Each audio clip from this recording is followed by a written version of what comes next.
Saludos y bienvenidos a este nuevo video de Estudio Profético. El día de hoy la segunda parte del capítulo 9 de Daniel.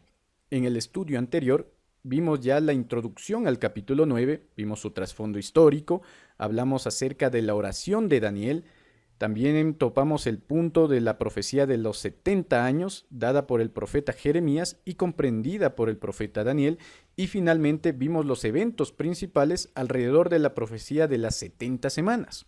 Ahora bien, en este video vamos a analizar las expresiones y los eventos que se encuentran en Daniel 9 del 24 al 27, es decir, los eventos adyacentes a la profecía de las 70 semanas, ya que cuando leemos esta profecía vamos a encontrarnos que hay ciertos términos, ciertas expresiones o eventos que son un poco difíciles de comprender, pero vamos a ver que analizándolos correctamente y usando a la Biblia como su propio intérprete, pues podemos comprender de qué trata cada uno de estos términos. Para los eventos principales, recordemos que tuvimos ya todo eso en el estudio anterior, así que este segundo estudio es complementario al anterior, los dos deben verse en conjunto para comprenderse de mejor manera. Así que con esa introducción vamos a comenzar. Primero que nada, es necesario e importante hacer un recuento de los eventos principales de la profecía de las 70 semanas, analizadas en el estudio anterior. Así que aquí vamos a verlo brevemente. Las 70 semanas equivalen a 490 años literales, como ustedes recordarán, y se extiende desde el año 457 a.C. hasta el año 34 después de Cristo. Los eventos principales que encontramos narrados en esta profecía son: primero, la orden de restaurar Jerusalén en el 457. Segundo, la reconstrucción de la plaza y el muro en el 408. Jesús inicia su ministerio en el año 27. En el año 31 se le quita la vida al Mesías y la profecía finaliza en el año 34 con el apedreamiento de Esteban y el inicio de la predicación del Evangelio a los gentiles. Así que estos son los eventos principales de la profecía. A continuación, entonces, vamos a analizar los eventos adyacentes, que son igual de importantes. El texto en estudio, entonces, es el siguiente: Daniel 9, 24, 26 al 27, y dice la palabra de Dios. Y ojo, leámoslo con atención y conservemos los textos en nuestra mente para que así podamos ir desarrollándolos. 70 semanas están determinadas sobre tu pueblo y sobre tu santa ciudad, para terminar la prevaricación, poner fin al pecado, expiar la iniquidad, traer la justicia perdurable y sellar la visión y la profecía y ungir al santo de los santos, el Kadosh Kadoshim, es decir, el mismísimo Cristo. Recuerden lo que dice Apocalipsis: ahora el tabernáculo de Dios está entre los hombres, refiriéndose al mismísimo Cristo. Esta expresión es la misma que se usa aquí, ¿no? Ungir al santo de los santos. Esto como paréntesis para saber que esta expresión se refiere a Cristo. Y el pueblo de un príncipe que ha de venir destruirá la ciudad y el santuario, y su fin será con inundación, y hasta el fin de la guerra durarán las devastaciones. Y por otra semana confirmará el pacto con muchos. A la mitad de la semana hará cesar el sacrificio y la ofrenda. Después, con la muchedumbre de las abominaciones, vendrá el desolador. ¿Sí? La abominación desoladora. Recuerden esa expresión, es importante. Hasta que venga la consumación y lo que está determinado se derrame sobre el desolador. Muy bien, entonces con el texto en mente, vamos analizando cada uno de estos eventos adyacentes que son muy importantes, tan importantes como los eventos principales. Primero que nada, la profecía inicia diciendo que las 70 semanas, este periodo de tiempo, está determinado sobre tu pueblo y tu santa ciudad. Pregunta: ¿cuál era el pueblo y la santa ciudad de Daniel? Porque aquí le está hablando a Daniel, ¿verdad? ¿Cuál era el pueblo y la santa ciudad? El pueblo de Israel y la santa ciudad, específicamente Jerusalén. Así que aquí le está diciendo que esta profecía es concerniente, los eventos que se dan en esta profecía son importantes para el pueblo de Israel, pero no exclusivamente para ellos, ¿sí? Porque nosotros también, como pueblo de Dios actualmente, como cristianos actualmente, pues podemos sacar muchas lecciones de esta profecía, y que de hecho el mensaje de la profecía es un mensaje universal, pero gran parte de los eventos aquí narrados son concernientes al pueblo de Israel. ¿Sí? Son para ellos y debemos tomar eso mucho en cuenta. Ya vamos a ver por qué. Y luego nos dice que el primer evento es terminar la prevaricación. Y aquí vamos a hacer un análisis gramatical bastante sencillo para comprender un poco mejor estas expresiones. Terminar viene del hebreo kalá. Kalá en el Antiguo Testamento tiene que ver con concluir o completar una obra. Por ejemplo, yo estoy construyendo una casa, termino de construir la casa y puedo decir que he concluido o he completado mi casa, ¿verdad? Todo esto fue un proceso que partió desde las bases hasta los acabados de la casa. Y cuando lo finalizo, puedo decir que la casa está completa. Ese es el sentido que tiene terminar en este versículo bíblico según el hebreo. Y prevaricación viene del hebreo peshá, que significa rebeldía. Está relacionado a la pecaminosidad, a la rebelión.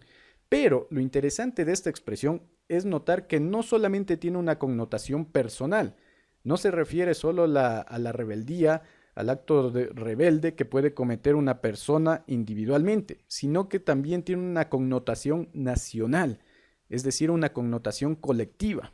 Por ejemplo, ustedes recordarán que tan solo unos versículos atrás se nos presenta a Daniel orando por su pecado y por el pecado del pueblo. Eso es a lo que se refiere la peshá, a un pecado que es colectivo. Y no solo a un pecado, sino a los pecados en general, a la apostasía, se podría decir en otras palabras. Entonces, ¿a qué se está refiriendo este primer término que nos dice terminar la prevaricación? Se está refiriendo a que en el periodo de las 70 semanas, pues el pueblo de Dios habrá llegado al colmo de la ira de Dios. ¿A qué nos referimos? Si ustedes se recuerdan, por ejemplo, cuando Sodoma y Gomorra llegaron al colmo de la copa de la ira de Dios, ¿qué sucedió? Fueron destruidas y descartadas como ciudad, ¿verdad? Lo mismo pasó con la misma Jerusalén en el año 605 a.C., cuando los babilonios vinieron. Es decir, Dios le da un tiempo de gracia al pueblo hasta que se completa o se concluye su rebeldía nacional. Se les termina el tiempo de gracia y finalmente Dios pasa juicio sobre ellos. Eso es a lo que se refiere este término de terminar la prevaricación.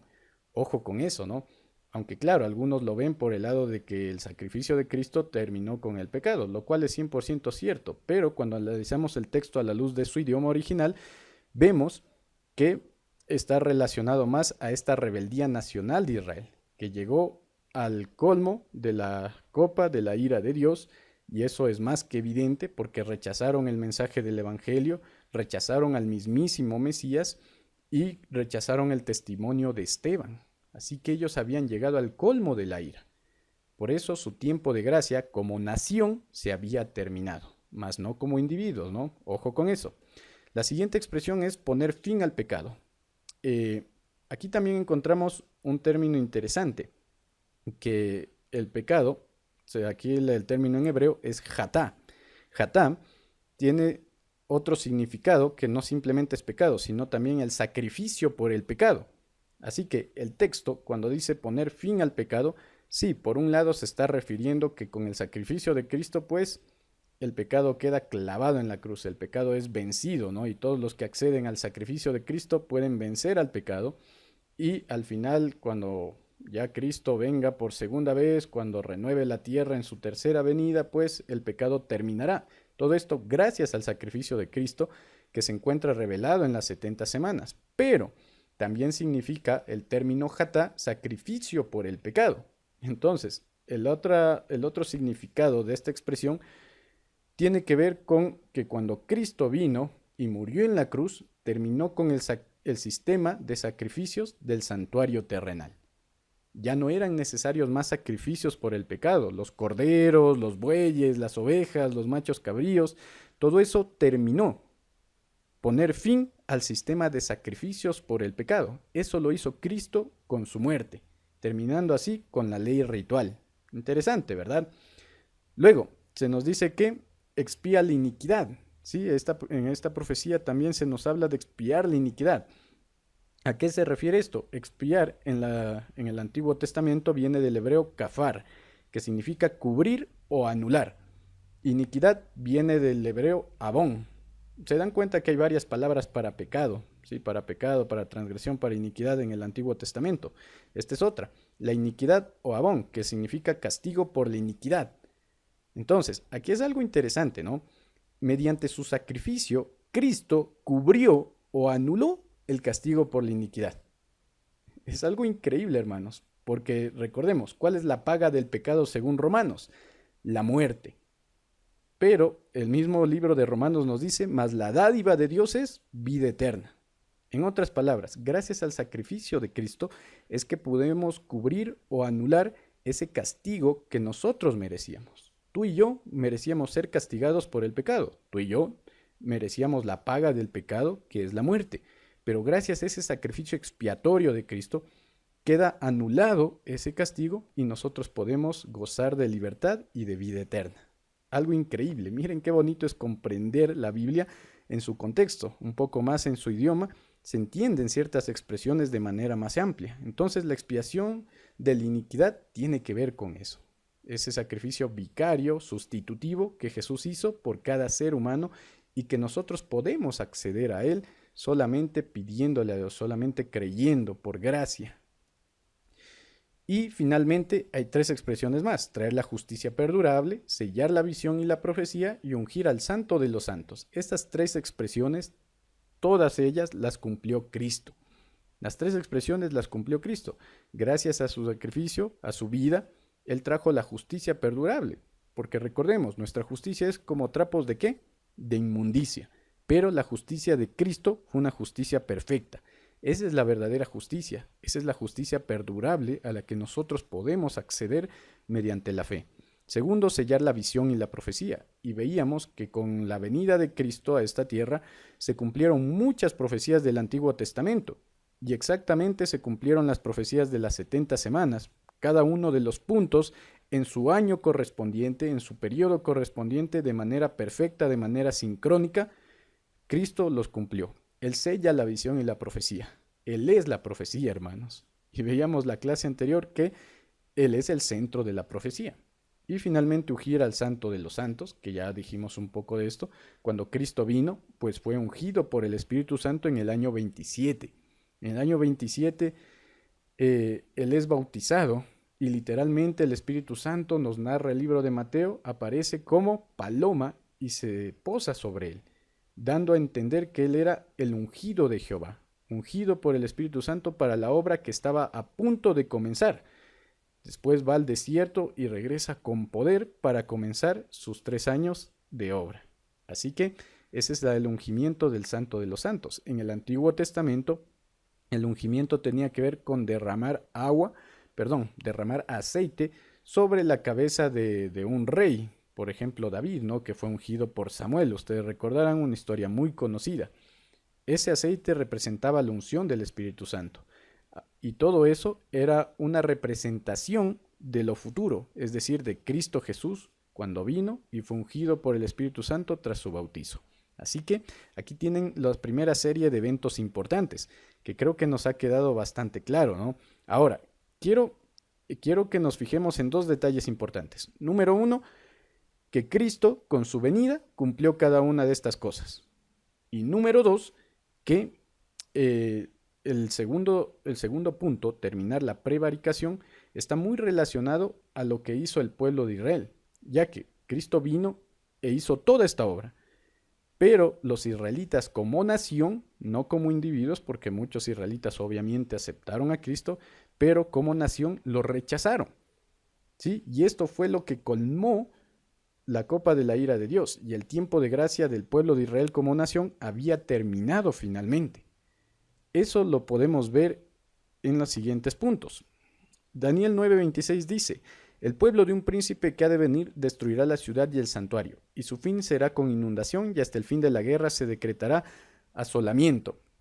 Aquí tenemos una profecía sumamente interesante que viene aquí en el paquete de las 70 semanas. El pueblo de un príncipe que ha de venir destruirá la ciudad y el santuario. ¿A quién se está refiriendo?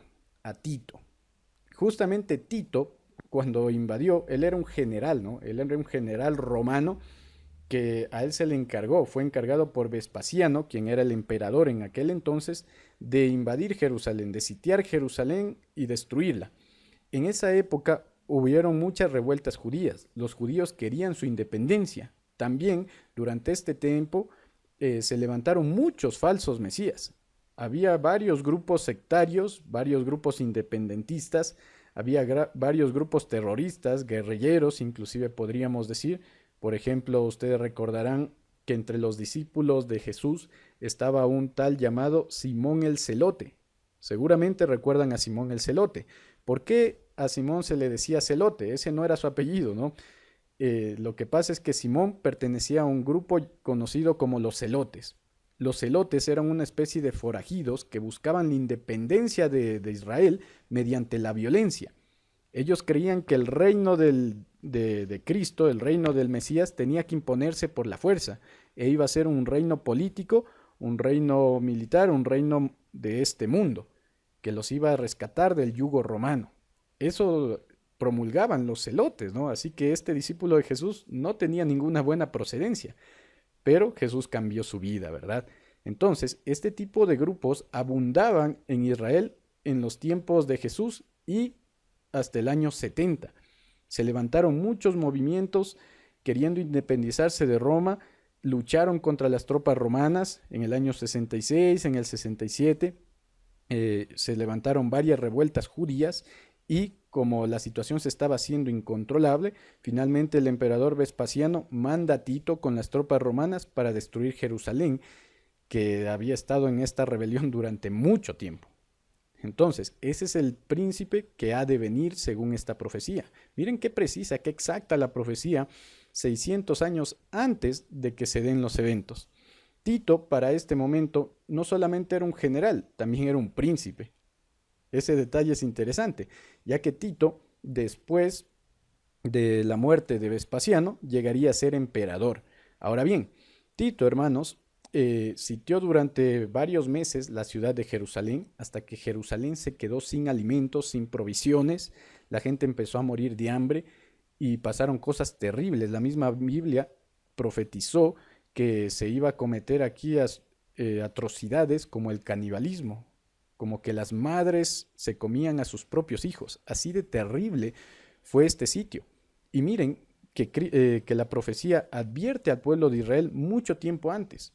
Nunca fue la voluntad de Dios que sucediera esto. Recuerden que inclusive Jesús, viendo, proyectándose a futuro ante estos eventos, la Biblia dice que Jesús lloró. Y no podía ser de otra manera, ya que esto fue algo muy trágico. Pero el mismo Cristo y las mismas profecías en el Antiguo Testamento advirtieron a Israel, advirtieron a Jerusalén de su futura destrucción. Pero ellos habían rechazado al Mesías, habían rechazado a los profetas, habían rechazado el mensaje y finalmente los juicios de Dios iban a caer sobre esta ciudad. Que dicho sea de paso, Dios extendió mucho el tiempo de gracia para que más personas pudieran salvarse y arrepentirse. Pero aún así, muchos se quedaron y quisieron rebelarse contra Roma y sucedió lo que sucedió. Y su fin será con inundación. ¿Sí? Recordemos que en la Biblia las aguas, según Apocalipsis 17, representan muchedumbre, representan mucha gente. Entonces, cuando aquí se refiere que su fin será con inundación, se está refiriendo a eso, ¿no? A las multitudes de tropas que el ejército romano lanzó sobre Jerusalén, que fueron muchas. Y hasta el fin de la guerra se decretará asolamiento. ¿Sí? Finalmente, el último bastión judío cae alrededor Masada, ¿no? Una historia muy famosa que les invito a investigar sobre Masada, la última fortaleza judía, el último punto de resistencia. Cae 3 años después de la entrada de Tito a Jerusalén. Tito entra en el año 70. Ahí sucede todo esto. En el año 70 se da esta destrucción de Jerusalén, se destruye el templo, se destruye la ciudad, pero 3 años más tardaron en resistencia y en el año 73, más o menos 74, fue destruida la última resistencia judía. Y como dice aquí, hasta el fin de la guerra se decretará asolamiento. Jerusalén, la ciudad, y gran parte de esta región en Palestina quedó totalmente desolada después de la destrucción de Jerusalén. Nadie se atrevía a volver a habitar esta ciudad, nadie quería estar por ahí, debido a todo el conflicto político y las guerras mismo que habían en esta zona, pues mucha gente se fue, muchos judíos, cristianos, gentiles, huyeron de ahí y esto quedó desolado. Por eso, aquí tal como lo dice, hasta el fin de la guerra se decretará asolamiento, algo que sucedió. Entonces, miren qué tremendo, ¿no? Cristo con su sacrificio había venido a terminar con el sistema de sacrificios del templo, y los judíos no lo habían comprendido. Y aunque los cristianos posteriormente dieron testimonio de todo esto, ellos persistían con mantener su sistema de sacrificios, pero Dios ya lo había terminado. Eso representaba el velo partiéndose desde arriba hacia abajo, de lo cual hablamos un poco en la lección pasada. Y finalmente Dios mismo permitió, ¿sí? No se podría decir que Dios mandó, pero Dios permitió que las cosas siguieran su rumbo y los romanos a la fuerza terminaron con este sistema de sacrificios en el templo hasta el día de hoy. Y miren, Jesús mismo hizo referencia a esta profecía. Jesús respondiendo les dijo, ¿ves estos grandes edificios? No quedará piedra sobre piedra que no sea derribada, lo cual sucedió. Y ojo, que Tito, cuando sitiaron Jerusalén, les dijo a sus soldados que traten de conservar el templo, que no le hagan daño, que no lo destruyan, que pueden entrar, destruir, matar al resto de cosas, pero el templo tenía que ser conservado porque era glorioso, era magnificente. Y dicho sea de paso, hace tan solo pocos años recién había sido terminado de construir el templo con todas sus adecuaciones. Así que Tito no quería destruirlo, pero Dios, hermanos, ya había hablado y decretó que ese templo no iba a quedar piedra sobre piedra. Y así fue. Pero cuando veáis la abominación desoladora de la que habló el profeta Daniel, ojo con lo que está diciendo Jesús, puesta donde no debe estar, el que le entienda, entonces los que estén en Judea huyan a los montes. El mismo Cristo, en alrededor del año 31, da esta profecía. Y se la dice a los cristianos. Y miren, hermanos, cuando los cristianos obedecieron esta profecía, se salvaron. Había muchos cristianos en Jerusalén en aquel entonces, hermanos. No eran pocos. Pero ellos que conocían esta profecía que Cristo había dado, que Cristo había citado de Daniel, ellos recordaron y salieron a tiempo y no fueron destruidos, porque estuvieron atentos a la profecía y a la voz de Cristo. Ojo con ese detalle. Entonces ellos salieron. Miren que hubo un primer grupo que salió allá en el año 67 con el primer sitio de Roma, de Jerusalén. Los romanos llegaron, sitiaron con la intención de destruir, pero por varios asuntos se retractaron y regresaron. Eso pasó en el año 67 y no sucedió nada, pero tres años después volvieron y destruyeron. Muchos cristianos salieron de la ciudad en el año 67 al ver a las tropas romanas allá en la lejanía, que ya se acercaban, decidieron salir y no volver. Hicieron caso a la voz de Dios y no pasó nada. Luego, en el año 70, cuando nuevamente regresan las tropas romanas y las ven igualmente a la distancia, los cristianos también huyeron. Hubieron dos oportunidades para que los dos huyan. En la primera fue una salida más tranquila, más pacífica y sin mayor problema. Pero en la segunda tuvieron que salir de manera desesperada, de manera rápida. Por eso Jesús les dice inclusive en cierta ocasión que no regresen atrás, que no regresen a ver la capa ni a recoger nada, ¿no? Sino que simplemente salgan. En el año 70 ellos tuvieron que salir de manera rápida, pero los que hicieron caso se salvaron, tal como Cristo lo había dicho, algo increíble. Entonces, mucha atención con esto, ya que todo este evento y todos los detalles, hermanos, que les invito a estudiar todos los detalles en la Biblia y en el Espíritu de Profecía, lo del primer capítulo del conflicto de los siglos, les va a ayudar a comprender de manera más amplia todos los eventos que se dieron alrededor del año 70. Y van a ver que estos mismos eventos se van a repetir de manera muy similar al final de los tiempos. Continuamos. Rechazados como pueblo. Ahora, ¿qué pasó en el año 34? El apedreamiento de Esteban. En este año, hermanos, el pueblo de Dios es rechazado como pueblo. Tal como les decía, aquí se termina la prevaricación. La injusticia, la rebeldía de los israelitas había llegado a su límite y ahora ellos iban a ser rechazados como pueblo. Esto se conoce como la teología de la sustitución. Hay una sustitución del pueblo de Dios. Hay mucha gente, hermanos, y pongan mucha atención a esto, este punto es importantísimo. Hay muchas personas que enseñan actualmente, hay cristianos que dicen que Israel nunca ha dejado de ser el pueblo de Dios, que Israel sigue siendo el pueblo de Dios y que jugará un papel importante en los eventos finales. ¿Es esto verdad? Pues no, hermanos, esto es falso. La Biblia no enseña eso. La Biblia enseña, según esta profecía, que el pueblo judío fue rechazado como pueblo de Dios en el año 34 después de Cristo, refiriéndonos a los judíos de manera colectiva, ¿no? De manera nacional, como les recalcaba anteriormente, ya que individualmente, si un judío acepta a Cristo, se convierte a Cristo, acepta el Evangelio, obviamente es recibido y totalmente bienvenido, gloria a Dios, pero como nación fueron rechazados, fueron quitados en el año 34 después de el testimonio de Esteban, y su tiempo de gracia se extendió un poco más hasta el año 70, una generación más. Dicho sea de paso, aquí hay un montón de detalles que, bueno, quisiera explicar, pero nos iríamos de largo en otra ocasión. Es más, estoy preparando un estudio eh, dedicado a hablar solamente del término abominación. Entonces, sí, voy a hacer estudios complementarios sobre algunos temas, y varias de las cosas que no estoy concluyendo aquí los presentaré en algún estudio futuro. Ahora bien, Lucas 13:34, hermanos, un texto importantísimo. Y aquí podría darles hasta una decena de textos, inclusive más, pero voy a conformarme con 4 textos. Primero, Lucas 13:34 dice: Jerusalén, Jerusalén, que matas a los profetas y apedreas a los que te son enviados. No creo que sea casualidad que Cristo mismo haya hecho referencia al apedreamiento. ¿Cómo murió Esteban? ¿Cuántas veces quise juntar a tus hijos como la gallina junta sus polluelos debajo de las alas, y no quisiste? He aquí vuestra casa os es dejada desierta, hermanos. Ustedes no tienen idea de cómo a mí me conmueve cuando leo estos textos. La misericordia de Dios es tan grande. Tanto tiempo Dios tuvo misericordia con este pueblo rebelde, con Israel, pero lamentablemente ellos no quisieron escuchar, no quisieron obedecer, cerraron sus oídos. Cuando Esteban les presentó la verdad, se indignaron, no podían escuchar. ¿No será acaso que hoy en día estamos haciendo algo muy similar? ¿No estamos cometiendo los mismos errores que cometieron aquellos?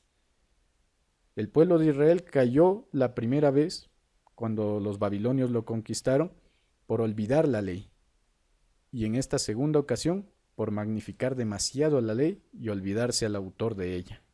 Entonces miren, el fanatismo al extremo nunca es bueno en ninguna de las dos ocasiones, pero sin embargo aquí Israel rechaza. Y lo interesante son las últimas palabras del texto que Jesús pronuncia: He aquí vuestra casa os es dejada desierta. ¿Sí? Dios abandonó a Israel, la presencia de Dios se retiró de Israel, hermanos. Cuando la presencia de Dios se retira de un lugar, pasa lo que pasa. Ustedes ven cómo está actualmente Israel y ustedes ven lo que sucedió en aquel entonces. Acabamos de narrar lo que sucedió en el año 70. Cuando Dios retira su presencia, cuando alguien lo rechaza, porque Dios no obliga, hermanos. Satanás es el que trata de obligar, pero Dios no obliga. Dios no puede hacer nada en contra del libre albedrío, porque eso implica el amar. Dios es amor y no puede irse en contra de lo que tú has escogido. El pueblo de Israel escogió dejar al Mesías, dejar a Cristo a un lado. Y por eso pasó lo que pasó. Las cosas simplemente siguieron su rumbo. Por eso Cristo dice: quise juntarte, pero ellos no quisieron. He aquí vuestra casa os es dejada desierta. La presencia de Dios se retira de Israel. Segundo texto, Mateo 21:43. Por tanto os digo, y esto también lo dijo Cristo, y mucha atención, que el reino de Dios será quitado de vosotros. Ojo con lo que está diciendo aquí. El reino de Dios será quitado de vosotros. El pueblo de Israel dejó de ser el pueblo escogido cuando rechazaron al Mesías. Por eso aquí Cristo mismo le dice: el reino de Dios será quitado de vosotros y será dado a gente que produzca los frutos de él. Y el que cayere sobre esta piedra será quebrantado. ¿Cuál es la piedra? Cristo, ¿verdad? Aquí se está refiriendo él mismo: el que cayere sobre esta piedra será quebrantado, y sobre quien ella cayere le desmenuzará. Porque ese fue el punto de toque, ¿no? Fue el punto de prueba para la nación judía. El Mesías, la piedra. Cuando ellos cayeron sobre esta piedra, fueron desmenuzados, porque no aceptaron a la roca que es Cristo Jesús. ¿Sí? Dicho sea de paso, Aquí claramente la piedra se refiere a Jesús y no a Pedro, ¿no? Como enseñan otras denominaciones. Así que ahí lo tienen. El pueblo judío fue rechazado y la Biblia lo confirma. Tercer texto, ¿quién es el pueblo de Dios entonces? Si ya no son los judíos, ¿quién es el pueblo de Dios? Nos queda la pregunta. Primera de Pedro 2, 9 y 10. Mas vosotros sois linaje escogido. ¿A quién le está hablando Pedro?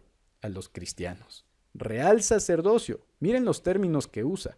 Linaje escogido, real sacerdocio. Términos que antes en el Antiguo Testamento, si tú lees con atención, se los aplicaban al pueblo de Israel, a los israelitas, a los judíos, pero ahora estos términos se están aplicando a los cristianos. Se dan cuenta que hay un cambio, hay una sustitución. El pueblo de Israel deja de ser el pueblo escogido y ahora ¿quién es el pueblo escogido según este texto? Los cristianos. Todos aquellos que aceptan a Cristo Jesús como su Señor y Salvador. Mas vosotros sois linaje escogido, real sacerdocio, nación santa, pueblo adquirido por Dios para que anunciéis las virtudes de aquel que os llamó de las tinieblas a su luz admirable. Vosotros, que en otro tiempo no erais pueblo. ¿Se dan cuenta? En otro tiempo pasado no eran pueblo, dice. Pero ahora sois pueblo de Dios. Ojo con eso, que en otro tiempo no habíais alcanzado misericordia, pero ahora habéis alcanzado misericordia. Entonces, el pueblo de Dios, después del año 34 después de Cristo, lo conforman todos aquellos que aceptan a Cristo Jesús como su Señor y Salvador. Sean judíos, sean gentiles, sean paganos. Si aceptas a Cristo, formas parte del pueblo de Dios. La Biblia es clarísima y no hay ninguna exclusividad para los judíos. Eso dejó de ser. Efesios 2, 3 y 14. Pero ahora en Cristo Jesús, vosotros que en otro tiempo estabais lejos, habéis sido hechos cercanos por la sangre de Cristo, porque Él es nuestra paz, que de ambos pueblos hizo uno, derribando la pared intermedia de separación. De ambos pueblos, ¿qué dice? Hizo uno. ¿Sí? Ya no hay diferenciación. Entonces, ¿qué pasa en el año 34? Cuando Esteban es apedreado, no solamente que los judíos son rechazados como pueblo, sino que Dios adquiere un nuevo pueblo, que son los cristianos.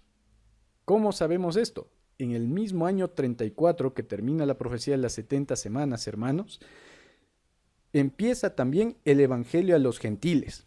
En primer lugar por Felipe. Por eso están aquí estas imágenes, ¿no? Recuerden que Felipe, después de lo del apedreamiento de Esteban, fue enviado a predicar a Samaria, que era una región principalmente gentil. Y aquí también es donde Felipe conoce al etíope, que obviamente tampoco era judío, era gentil, y bautiza al etíope.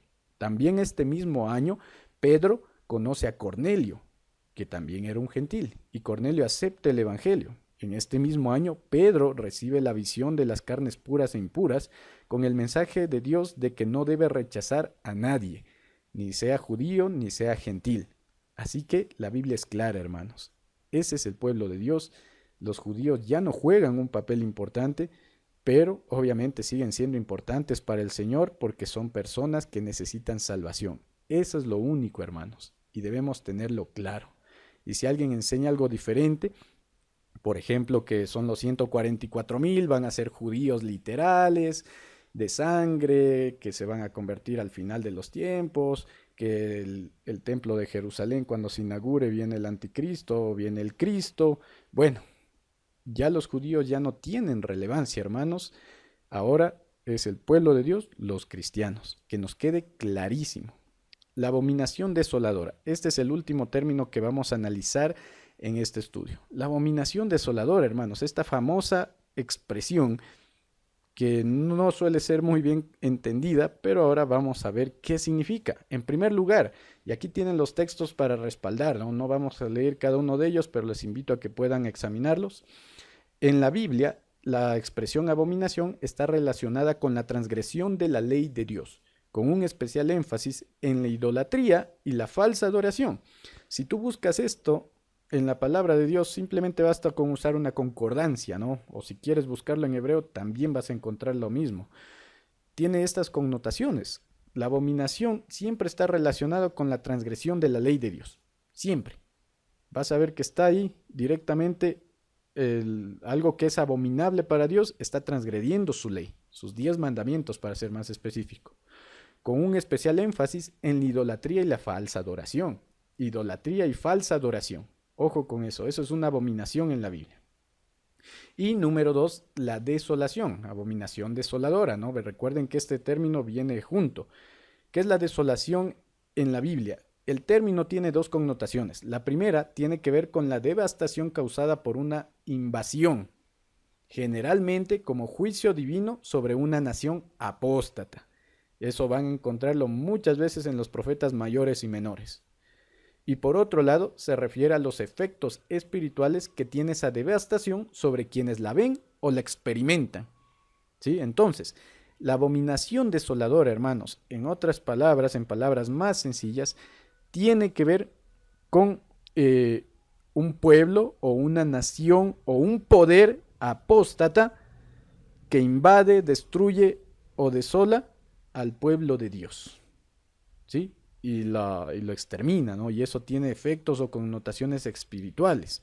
Siendo un poco más precisos, la abominación y su múltiple aplicación. Por ejemplo, la expresión aparece con ligeras diferencias en Daniel 8:13, 9:27, 11:31 y 12:11. Estos 4 textos son los únicos en la Biblia donde aparece esta expresión de abominación desoladora o abominación que causa desolación. A veces van a verla traducida un poco diferente, ¿ya? Pero se refiere a lo mismo. Ahora, cuando analizamos cada uno de estos textos, vamos a darnos cuenta que en estas otras ocasiones se hace alusión al cuerno pequeño y a su obra en contra del ministerio de Cristo en el santuario celestial y su obra blasfema. Por lo tanto, el término en el libro de Daniel aplica a la destrucción de Jerusalén en el año 70, pero también a la obra del papado durante su tiempo de supremacía. ¿Ya?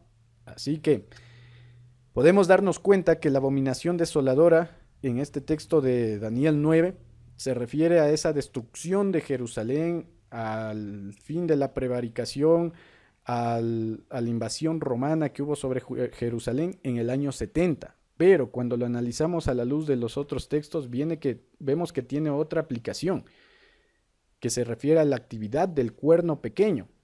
¿Quién representa el cuerno pequeño? También lo estudiamos cuando vimos el capítulo 7. Representa el poder de Roma religiosa, es decir, del catolicismo romano. Eso representa el cuerno pequeño. Entonces, la abominación desoladora, hermanos, tiene más de un cumplimiento. Es de cumplimiento múltiple. Y su primer cumplimiento se da en el año 70. Luego se da en el año se podría decir 313, si queremos ponerle una fecha, cuando empieza esta unión de iglesia y Estado, que va a dar como producto el catolicismo romano. Ahora bien, la señal para huir fue esta, ¿no? Ustedes pueden verlo aquí en la esquina inferior izquierda, el estandarte romano pagano.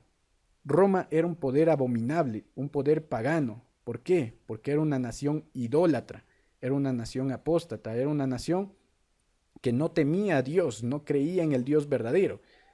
Y esto es especial porque si ustedes recuerdan, por ejemplo, Babilonia tuvo un monarca que fue Nabucodonosor que reconoció a Dios. Pero en el caso de Roma eso nunca sucedió. Roma era un poder totalmente pagano y abominable delante de los ojos de Dios. Y sus estandartes, que ustedes pueden observar ahí, están cargados de simbología pagana.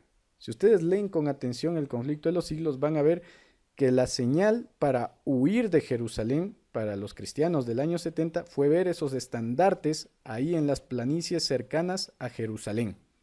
Entonces, miren, qué interesante este punto. Lo mismo pasa con el asunto del cuerno pequeño.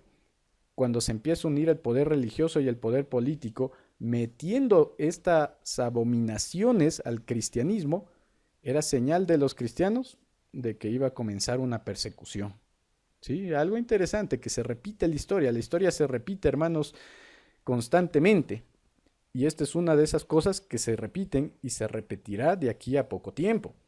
Entonces, la abominación, hermanos, fue esa mezcla de paganismo y de Estado, la institucionalización del paganismo, podríamos decirlo. La señal para el pueblo entonces y en el fin. Jesús refirió esta profecía también con un cumplimiento para el tiempo del fin. Nuevamente, ahí tienen todos los textos que respaldan, ¿no? Los eventos sucedidos en el año 70 y durante el dominio del cuerno pequeño son una tipología de los eventos finales. ¿sí? Es decir, son una representación de lo que va a pasar al final. El mismo poder que estuvo involucrado en el pasado estará involucrado en los eventos futuros, es decir, Roma, ¿verdad? En el primer caso, Roma imperial, Roma política, principalmente política, ¿no? Y en el segundo caso, del cuerno pequeño, Roma religiosa, es decir, el catolicismo. Este mismo poder romano va a estar involucrado, hermanos, al final de los tiempos. En los dos casos históricos, la abominación causó persecución y destrucción. ¿Sí? Ojo con ese detalle. La tribulación final se encuentra descrita en Apocalipsis 13 y tal como en los casos anteriores estará relacionada con la adoración y ligada a la ley. Entonces, la señal de lealtad a Dios y verdadera adoración a Dios se basa en la obediencia a sus mandamientos. Recuerdan lo que vimos al principio de este punto, ¿no es cierto? La abominación en la Biblia está relacionada al incumplimiento o al quebrantamiento de la ley de Dios y a la falsa adoración. Pero luego, cuando nosotros leemos cuál es la señal de lealtad y verdadera adoración a Dios, vemos lo contrario, es la obediencia a sus mandamientos. Entonces, tenemos por un lado a Dios, que la señal de lealtad es la obediencia, y tenemos por otro lado a los poderes de Satanás en este mundo, que su señal de lealtad es la desobediencia. Eso es el punto al que voy. En Apocalipsis 7 y 14 hallamos que el sello de Dios está relacionado con el día de reposo, hermanos, señal de adoración, y la marca de la bestia en consecuencia es la desobediencia a los mandamientos, con especial énfasis al cuarto mandamiento. Por lo tanto, cuando la segunda bestia, Estados Unidos, de Apocalipsis 13, esto ya hemos de estudiar cuando lleguemos a Apocalipsis, vamos a expandir este tema. Aquí solamente es un abrebocas para que ustedes tengan una idea. Por lo tanto, cuando la segunda bestia, Estados Unidos, de Apocalipsis 13, imponga como obligatoria la observancia del falso día de reposo, es señal para el pueblo de Dios para huir.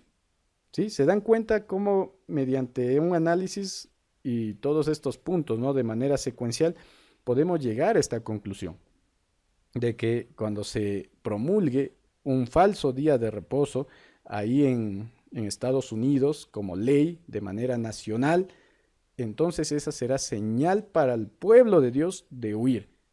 Tenemos que salir, así como salieron los cristianos en el año 70, tenemos que salir de las grandes ciudades, tenemos que salir de los lugares muy poblados, porque así como pasó en el año 70 y así como pasó con el cuerno pequeño, cuando esto se dé, va a desatarse una gran persecución, lo que se conoce como gran tribulación, ¿verdad? O como tiempo de angustia. Tenemos que huir, esa es la señal. Se repite la historia. En la primera ocasión estuvo relacionado con rechazar al Mesías, ¿verdad?